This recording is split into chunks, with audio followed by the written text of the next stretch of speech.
समझाइए हमें कि जैसा अगर मुझे मान लीजिए चिकनगुनिया होता है तो मेरे घर में अब फैमिली मेंबर्स है, तो मेरे को अगर वो मच्छर बाइट करता है बीमारी में के दौरान में, मैं बीमार हूँ और उस पीरियड में, और वो मेरे घर में किसी और को बाइट करता है, तो ये कितने दिन, कितने घंटे, कितने महीने में वो ट्रांसफॉर्म करेगा और उसे रोकने के लिए हमने क्या करना चाहिए? तो जनरली ऐसा होता है कि जो चिकनगुनिया वायरस का जब शरीर में वायरस लोड मतलब काफ़ी ज़्यादा प्रमाण में वायरस होता है, तो जब मच्छर आपको काटता है और वो आपके इसके थ्रू आप मच्छर के बॉडी में वो वायरस चले जाता है, तो जब आपके शरीर में बहुत ज़्यादा वायरस लोड रहेगा तब वो उसके शरीर में इजीली जाता है।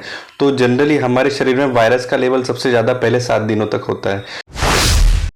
दोस्तों हेलो डॉक्टर के इस डिजिटल मंच पे मैं शाकिर रजा खान आप सभी का इस्तकबाल करता हूं। खैर मकदम है आप सभी का। आइए जुड़े हमारे साथ में इस वीडियो में और बने रहे आखिर तक के, क्योंकि आज का वीडियो जो है वो मौसम में चल रही कुछ ऐसी बीमारियों के से संबंधित है जिसके बारे में जानकारियां होना आपके पास में बहुत ज़रूरी है। आगे बढ़ने से पहले आपसे दरख्वास्त है कि अगर आपने अभी तक हमारे चैनल को सब्सक्राइब नहीं किया तो सब्सक्राइब कर लीजिए, घंटी वाला बटन याद से दबा दीजिए ताकि जब भी हमारा कोई भी वीडियो अपलोड हो तो सीधे आपको देखने मिल सके। हर एक बीमारी पर अलग अलग डॉक्टर्स के साथ हम लोग बात करते हैं। सिम्टम्स से बात की शुरुआत होती है और ट्रीटमेंट के बाद के प्रिकॉशन तक बात चलती है, तो लिहाजा कभी वीडियो बड़े होने की सूरत में हम इसे 2 एपिसोड में रखते हैं। तो आप हमारे चैनल पे दोनों एपिसोड को देख लिया कीजिए ताकि आपको एजुकेट किया जा सके और ज्यादा बड़ी बीमारी होने से आपको बचाया जा सके, जो हमारा उद्देश्य है वो पूरा किया जा सके। तो दोस्तों आज हमारे साथ में मौजूद है डॉक्टर शैलेश एच चौकसे साहब। डॉक्टर साहब सबसे पहले तो आपका बहुत बहुत शुक्रिया कि आपने अपने बिजी शेड्यूल से और इस वक्त में जो सबसे ज्यादा आप लोग को पर वर्क लोड है, पेशेंटों की जिम्मेदारियां हैं, उस बीच से आपने वक्त निकाला और हमारे स्टूडियो तशरीफ लाए ताकि हमारे ऑडियंस तक के वो इंफॉर्मेशन पहुंच सके जिस इंफॉर्मेशन की वजह से की कमी की वजह से वो ज्यादा बीमार हो रहे हैं या वो पहचान नहीं पा रहे अपनी बीमारियों को। तो ये सीरीज में हम आपका इस्तकबाल करते हैं और इंशाल्लाह आपकी नॉलेज हमेशा हमारे ऑडियंस को मिलती रहेंगी, ऐसे हम आपसे उम्मीद भी रखते हैं। Thank you for invitation. जी सर। तो सर थोड़ा सा आप अगर अपने बारे में भी बताएं तो ज़्यादा अच्छा रहेगा।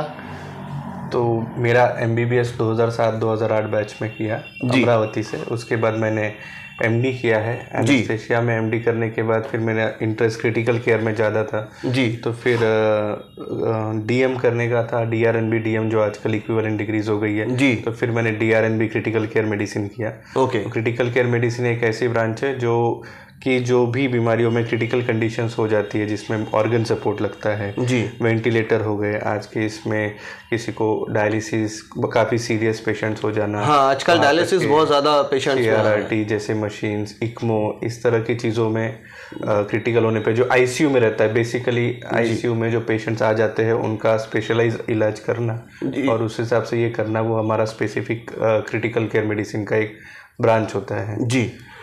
तो ये शायद कोविड के बाद लोगों ने ज़्यादा सुनने में शुरू, ज़्यादा लोगों को देखने में करके होते हैं जो स्पेशलाइज्ड इंटेंसिविस्ट है जी, मेरा स्पेशलाइजेशन।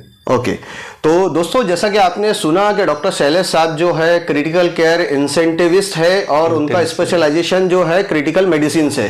तो आज हम आपकी मौजूदगी से फ़ायदा उठाते हुए वक्त पे जो अभी इस वक्त में बहुत सारी बीमारियों का प्रकोप है, बहुत सारी बीमारियां फैली हुई है, उसी में से एक ऐसी बीमारी है जो बहुत ज़्यादा आम आदमी को अपने इसमें जकड़ रही है, बहुत ज़्यादा आम आदमी वो पकड़ रही है और बहुत ज़्यादा आम आदमी उससे जो है वो पीड़ित हो रहा है। तो हम आज ऐसी एक बीमारी का जो हमने टॉपिक लिया डॉक्टर साहब के साथ में बात करने के लिए, वो है चिकनगुनिया।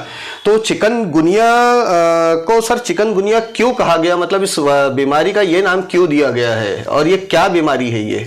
तो चिकनगुनिया जो शब्द था ये 1954 में अफ्रीकन कंट्रीज में फर्स्ट टाइम ये वायरस और बीमारी के बारे में जब पता चला, अच्छा, तो उस कंडीशन में पेशेंट जो है वो पूरा झुक जाता है दर्द के कारण, चल नहीं पाता, मतलब वो ऐसा बॉडी उसकी पूरी बेंड हो जाती है। हाँ, तो उस भाषा में वहाँ चिकनगुनिया कहा जाता था। तो उस बीमारी को उन्होंने चिकनगुनिया, अच्छा, ये अफ्रीकन ओरिजिन वायरस है? ये ओरिजिन वायरस नहीं, ये वर्ड का ओरिजिन है। अच्छा, वर्ड, इसके कारण उसको चिकनगुनिया करके कहा जाता है। उस वहाँ के लोग उसे कहते थे कि ऐसी बीमारी जिसमें इंसान पूरा झुक जाता है, चल नहीं पाता, क्रिपल्ड हो जाता है। तो उस कारण उससे उस आदमी को, उस कंडीशन को चिकनगुनिया कहते थे और उससे होने वाली बीमारी को वो बोलते थे चिकनगुनिया वाली बीमारी। अच्छा अच्छा। तो उस तरह से उस वायरस का नाम भी चिकनगुनिया वायरस पड़ गया जी। और ये क्या मतलब जो चिकनगुनिया है ये पर्टिकुलर टाइम में ही होता है या साल भर कभी भी हो सकता है? तो चिकनगुनिया जनरली ये एक ट्रॉपिकल डिसीज में एक बीमारी है। ट्रॉपिकल डिसीज मतलब जो जैसे इंडिया है, कुछ पार्ट ऑफ अफ्रीका है, ऐसी जगह जहाँ पे एक वक्त बारिश आती है, एक वक्त ठंड पड़ती है या गर्मी होती है, तो जो सीजन होता है जिस वक्त ये वायरस को रहने के लिए और पनपने के लिए सही कंडीशंस मिलती है, उस सीजन में आपको ये वायरस उभरते हुए दिखता है। अच्छा। तो जनरली आपने देखा होगा कि एक रेनी सीजन जब चालू होता है जी, तो उस सीजन में हमारे का टेम्परेचर क्लाइमेट उतना सुटेबल होता है कि वो वायरस सर्वाइव कर सके जी, तो उस कंडीशन में हमें ये बीमारी ज़्यादा लोगों में दिखी जाती है। अच्छा। तो डॉक्टर साहब ये भी बताते चले कि जैसा कि चिकनगुनिया जो है आपने बताया कि वायरस ऐसे वेदर में जब सरवाइव करता है या ज़्यादा पनपने का उसको मौका मिलता है जब बारिश और गर्मी का बीच का एक ईरा होता है, बारिश में इनिशियल फेज ऑफ बारिश जब होती है, तो क्या ये कोई ऐसे कीटाणु से फैलता है जिसको हम देख नहीं सकते या ऐसे कोई जंतु से फैलता है जो हमारे नज़र के सामने है?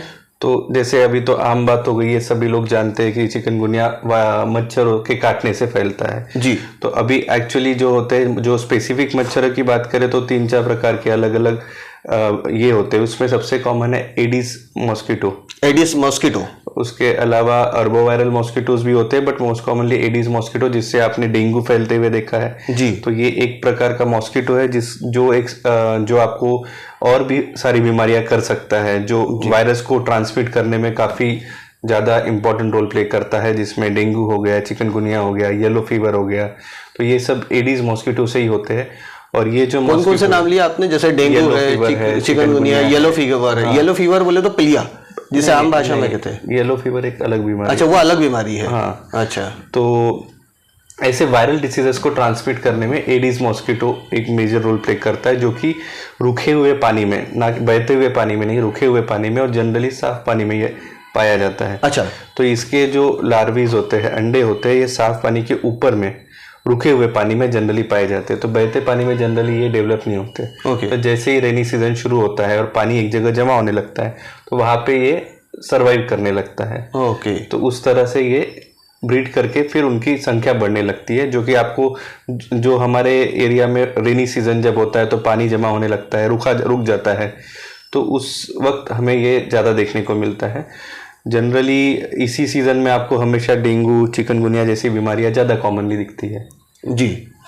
तो दोस्तों, जैसा कि आपने अभी डॉक्टर साहब से सुना कि ऐसी जगह पे अपने घर के आसपास कोई भी पानी जमा ना होने दे, और अगर जमा हो रहा है तो वहाँ पे एंटी मॉस्किटो जो भी लिक्विड आप यूज़ कर सकते हैं वो करें, अगर आप खुद कर सकते हैं या प्रशासन से करवाए। ये रुके हुए थमे हुए पानी में फैलता, इसके जो मच्छर के अंडे होते हैं वो वहाँ पर पनपते हैं और ये आपको बीमारियाँ पैदा करते हैं, जिसमें से एक चिकनगुनिया नाम की जो बीमारी है, जिस पर आज का टॉपिक, आज का वीडियो है जो हम आप डॉक्टर शैलेश साहब से बात कर रहे हैं। तो लिहाजा हमारी आपसे दरख्वास्त है कि आप ज़्यादा से ज़्यादा अपने घर के आसपास में साफ़ सफाई का एहतमाम करें, साफ़ सफाई ज़्यादा से ज़्यादा रखें, ताकि जब आप साफ़ सफाई रखेंगे तो ऐसी बीमारियाँ पनपने या फैलने से रोक पाएंगे आप।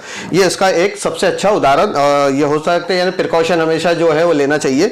इसलिए तो सर ये बताइए कि क्या ये जो जैसा आपने बताया कि ये साफ पानी पे मच्छर के अंडे होने से उन्हीं मच्छरों से वो फैलता है, तो ये क्या सिंगल डिजीज फैलाते हैं ये मच्छर या मल्टीपल ऐसा कोई और भी डिजीज साथ में यही एडी मॉस्किटो जो है फैला सकते हैं? जैसे मैंने आपको बताया कि यही मॉस्किटो आपको डेंगू भी दे सकता है। अच्छा, यही मॉस्किटो डेंगू भी दे सकता है। हाँ, ये है। अब वो मॉस्किटो के अंदर कौन सा वायरस है जो आपके अंदर, वो जब आपका खून पीता है मॉस्किटो तो वो आपके अंदर वो वायरस छोड़ जाता है जी। तो इसमें डेंगू वायरस भी हो सकता है, चिकनगुनिया भी हो सकता है जी। तो इस तरह के वायरस के डिसीजेस वो आपको देता है जी।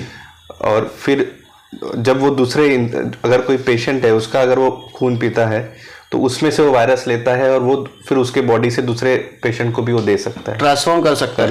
तो आप ये समझाइए हमें कि जैसा अगर मुझे मान लीजिए चिकनगुनिया होता है तो मेरे घर में अब फैमिली मेंबर्स है, तो मेरे को अगर वो मच्छर बाइट करता है बीमारी में के दौरान में, मैं बीमार हूँ और उस पीरियड में, और वो मेरे घर में किसी और को बाइट करता है, तो ये कितने दिन, कितने घंटे, कितने महीने में वो ट्रांसफॉर्म करेगा और उसे रोकने के लिए हमने क्या करना चाहिए? तो तो जनरली ऐसा होता है कि जो चिकनगुनिया वायरस का जब शरीर में वायरस लोड मतलब काफ़ी ज़्यादा प्रमाण में वायरस होता है, तो जब मच्छर आपको काटता है और वो आपके इसके थ्रू आप मच्छर के बॉडी में वो वायरस चले जाता है, तो जब आपके शरीर में बहुत ज़्यादा वायरस लोड रहेगा तब वो उसके शरीर में इजीली जाता है। तो जनरली हमारे शरीर में वायरस का लेवल सबसे ज़्यादा पहले 7 दिनों तक होता है।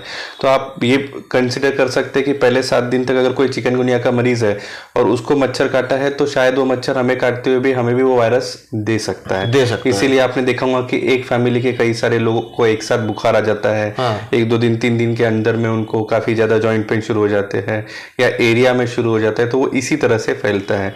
अभी जैसे आप कोई सिटी के एरिया में वो मच्छर का प्रकोप ज़्यादा होता है, चिकनगुनिया ज़्यादा देखा जाता है जी, तो उसका भी रीज़न यही होता है। ओके, तो इसके लिए क्या प्रिकॉशन लिया जाए फिर घर में? तो पहले कुछ दिन तक तो फर्स्ट सबसे इम्पोर्टेंट प्रिकॉशन तो यही रहेगा कि आप मच्छरों से बचें। अच्छा। किसी भी तरह से आसपास की गंदगी ना होने दे, जहाँ भी पानी जमा है उसे क्लीन करें, उसे पानी जमा ना होने दे जी। बारिश सीजन के आने के पहले वैसे भी म्युनिसिपल कॉरपोरेशन आसपास का ड्रेनेज सिस्टम क्लीन करने की कोशिश करती है, पर आपके आसपास भी घर में भी कोई पानी जमा हो रहा है तो उसे क्लीन रखे। जैसे छत के ऊपर पड़े हुए टायर है, कूलर की टैंक है, कुछ भी होता है, कुछ भी चीजें हैं जो भी रुका हुआ पानी है वो उनके लिए एक जगह हो जाती है जहाँ वो मच्छर पनप सकते हैं, तो वो चीजें ना हो इसका प्रिकॉशन ले। इस सीजन में आपको पता है कि मच्छर काटते हैं तो आप फुल स्लीव्स के कपड़े पहने जी। घर में अगर बीमार कोई व्यक्ति है तो उसे भी मॉस्किटो से बचाए कि अभी चिकनगुनिया हो गया है तो उसको मच्छर काटेगा तो अभी कुछ नहीं, ऐसा नहीं, उसे भी नहीं, उसके थ्रू और दूसरों को नहीं जाना चाहिए, वो भी प्रिकॉशंस ले। तो दर्शकों, जैसा कि आप इस वक्त में चिकनगुनिया पर डॉक्टर शैलेश चौकसे साहब से जानकारियां ले रहे हैं, तो बने रहिए चैनल में हमारे साथ में, आगे और भी चीज़ों पे बात होने वाली है। सर ये बताइए कि इसके सिम्टम्स क्या होते हैं? तो चिकनगुनिया वायरस जो है ये मेनली आपको 2 चीज़ें सबसे ज़्यादा करता है। उसमें एक चीज़ है बुखार आना, काफ़ी हाई ग्रेड तक फीवर आता है, और दूसरी चीज़ है आपके जॉइंट्स में पेन होना। तो जॉइंट पेन कभी ज़्यादातर तो बुखार आता है और फिर जॉइंट पेन होता है, पर कभी कभी ये भी हो सकता है कि आपको जॉइंट पेन शुरू हो गया और बाद में बुखार आना चालू हुआ। अच्छा। ये सबसे कॉमन सिम्टम्स है जो सबसे कॉमनली देखे जाते हैं चिकनगुनिया में। कई बार जॉइंट पेन इतना सीवियर हो सकता है कि आपको चलना, बेड पे हलना या मूव करना भी डिफिकल्ट होता है। इसके अलावा कभी कभी फीवर और ये सब चीज़ों के कारण उल्टियाँ होना, जी मचलना, सर दर्द होना, ये सिम्टम्स भी रह सकते हैं जी। जैसा कि आपने बताया सर कि कभी बुखार पहले आ सकता है, कभी जॉइंट पेन पहले हो सकता है।